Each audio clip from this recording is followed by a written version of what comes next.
twera atsogotwe na fizima tipweteka kopya kuti pakali panopo tili kunja kwa boma sitimeneneka kukhala kunja kwa boma no matter what. And imyo mundivesa atsogo ndakhala ineyo muzipani amandirana ine sinimalo wa chipani amandirana ndi atsogolere achipani and amene amandirana nthawi zonse amakhala president wa dziko kuti kamthandize kuyendesa dziko osati chipani. Ine atsogo mundivesa amandirana ndi kamthandiza kuyendesa dziko osati chipani. Kusha kuchipani kuli sanje wina ukapezeka pamalo amaganiza kuti ufuna kuwalanda mipando ndene loyalty yanga simakhala kuchipani imakhala kwa head of state. It's very unfortunate kuti ku state house atsogo ndi ku Capitol Hill kuli ziwanda kumene kuja atsogo ine ndakhala ndikunena kuyambira 2022 mpaka ndipo sinzasiya kunena mpaka mbuya zandiyitana kapena mpaka mbuyeso azabwera mpaka Muhammad azabwera nayenso tsiku la mzukiro nayenso azadzuka.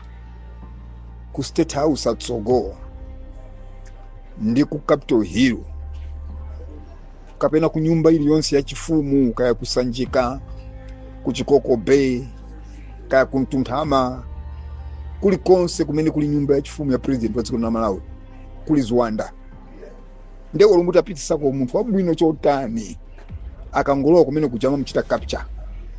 Nchifake ndimanena kuti kuyambira even nthawi ya Kamuzu atsogolere ndakhala ndi Kamuzu ndili nzaka 9 11 amanditenga mayanga timapita kumudi kuja ku Blantyre kunali amayi 4 amene Kamuzu amakhupira kopya kunali mayi Nsamwa mayi Maganga mayi Mulanga ndi mayi Nsonda pasentoli chino pano panalinso azimayi ena mayi Manja Nkhosi ndi anzawo kumpoto kunali amayi ena. Ine Kamuzu atsogo nadya naye nakhala naye ndi zaka 9 mpaka na chama 11 12 15 ndi munthu wabwino anali munthu wabwino ndakhandibakira atsogo a very good person a very good man sasunga manga wabakiri nakandi Bingu a very good man may his soul continue resting in peace. I was too close to my Joyce Banda a very good woman a prayerful woman nakandi APM atsogo ina was the blue-eyed boy wa APM munthu wabwino kopya APM ndikati munthu wabwino atsogo mundivesese wachifundo ndakhala Chakwera atsogo. You have no idea how good Chakwera is.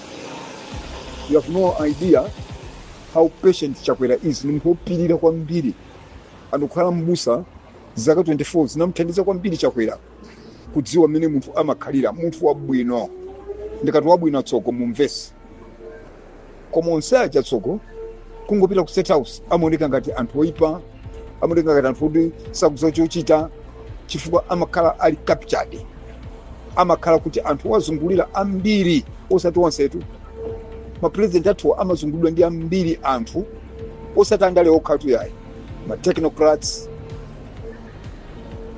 andale ama business mafumu ndi atsogoleri ena ngakhale amipingo amene ali ma Freemasons atsogo. In this country there are Freemasons amamchita capture munthu uja atsogo. No matter how good that person may be amakakumana ndi chimzimu choyipa chimene chili munomo Malawi.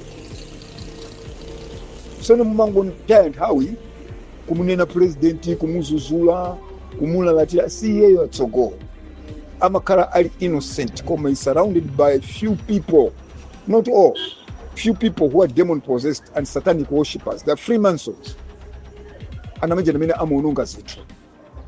Nchifukwa chake ena poyankhula mola kuika malemu SKC may his soul continue resting in peace inatamfunsa kuti kodi chimachitika ndi chani kuti president amazungulira ndi anthu oyipa yepo yankha nango yapo mwamwano mwachipongwe kuti president alibe mutu iye mtu wake suganiza kubeto unali kuyankha mwamwano mwachipongwe mofuna kushayina kuti amaganiza kuposa president. Koma the truth of the matter, even him SKC amaziwa kuti udindo ndatenga inewo ngati vice president ndikulimbana ndi nkhondo zimene za amadziwa. Ndibwereza atsogo yanko anayankha SKC jambe hiso continue racing peace inali yanko la mwano la chipongwe longofuna kuonesa kuti ngochenjera kuposa president koma behind his scenes amadziwa kuti vuto lili kunoko olo ineyo nali dolo kunja koma pano mindalo nkati muno amcaptured. He was also captured. The president, vice president atsogo malai muno mofuna mapemphero kayada lako ni makolo athu ka satana popita ku Gaza ndi ku Israeli anazira kuno koma dziko linatsoko ndi dziko labwino Mulungu amalikonda. Dziko linoti ndi anthu abwino amalawi abwino amatikonda, but it's a cursed nation. Ndi dziko lotembereredwa lofuna mapemphero lofuna ndithu kuzama chifukwa zambiri zimene zimachitika mdziko munomo. It has nothing to do ndi governance. Malawi is one of the few countries in the world amene governance policy athu ndi abwino kwambiri. Anthu amatenga mapolisi athu a governance muno Malawi kupita nayo ku Rwanda kumakapambana, kupita nayo ku Tanzania ndi kumakapambana, ku Kenya kumakapambana, pamene kwathu konkuno zimalephereka. Do you know kuti University of Nairobi ku Kenya anatenga ma policies a University of Malawi. University of Nairobi ku Kenya, University of Malawi inamba University of Malawi. Anatenga ma policies a University of Malawi kukayamba University of Nairobi ku Kenya. Within 10 years, University of Nairobi Kenya was much better than University of Malawi. Do you know could even Vision 2020, Vision 2023 tukunena pano anatenga ku Tanzania Vision 2020 achira Benjamin Mkapa ndipita na ku Tanzania. It worked. Tanzania developed kusiyana ndi Malawi. So that speaks volumes. Kongoda mbili sitima zisata mwene fata umphawi, fata kusaphunzira, chifukwa cha nsanje, chifukwa cha njala ntenda ndi matenda, sitima zisata zambiri. Ndipo yankha funso lanu sindingalowe DPI koma tweninga kusimikizire sichakwera.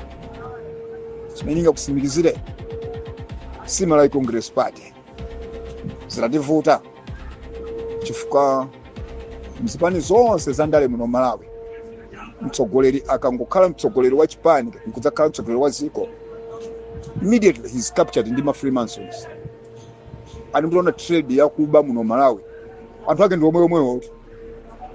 omweyo ulibolebo malina lilose anthu ake ndi omweyo anali ndi anampusisa Bakiri, omwe anampusa Bingu mpaka kumwalira, omwe anampusa Joyce Banda mpaka kunchosa Mboma nkhani ya Kachigete, omwe anamchosesa Professor Arthur Mtalika, omwe wamchosesa Chakwera, omwe pompa nonso ampangisaso kuti Professor Arthur Mtalika akhale munthu woyipa. Anthu ake ndi omwewo.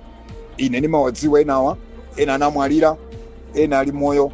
Ine nimawadziwa by name, by tribe and by tradition, including my business amene amapanga. So atsoko ndizofesa chisoni kuti ena afe Mulungu anatitana tikhale ndalemu kuti kaoneso uchitika nkati nkone na mbiri sandikonda chifukwa mzo nafu alamula zitengati kupita kudambo munthu osavinidwa ndikumakuona zimene yakudambo amapanga mmadana nawo kopya chifukwa makhala ngati mwavula.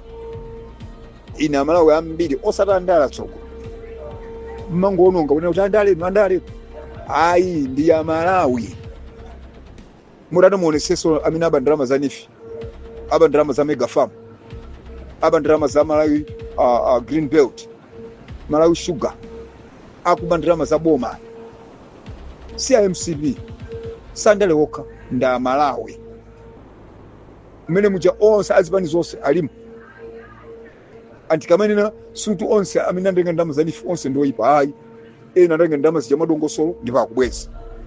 Koma mutali muonesese majority ndi Amalawi azipani zosiyana-siyana, mtundu osiyana-siyana, zipembedzo zosiyana-siyana amene amakakumana kuseri ngati ma Freemasons. Anthu oti alibe chifundo bola so Satana ali bwino. And I have no kind words for these people because I fought them. I fought them for the past 20 years mpaka napano. Anandilephera chifukwa ine ndimabisala nkati mwa mwazi wa Yesu, ndili nkati mwa mwazi wa Yesu. Ndipo palibe nanga pange ndiyana kwambiri chifukwa ali mwayi ndi wankulu kuposa amene ali mwayiwo. ani ndikamala nkula vyeni iso mwigawe mwapasena kuti kumene zili ziwandako ma Freemasons azikumana kuti uyu tu ujayo uyo and they can't touch me chifukwa ndiyana kwambiri ali mwa ina tsoko ndi wankulu kuposa amene ali mwa iwo. Thanks, God bless you, and accept my holy anger, holy truth, but that's the truth. Olomuti ati muntenge Obama kwa America ndikubwera kuno akangofika will be captured ni ma Freemasons. Olomuti ati muntenge kaya ndani mati Trump kaya mati Kagame kaya ndani president aliyesa amene akwawa akuchita bwino.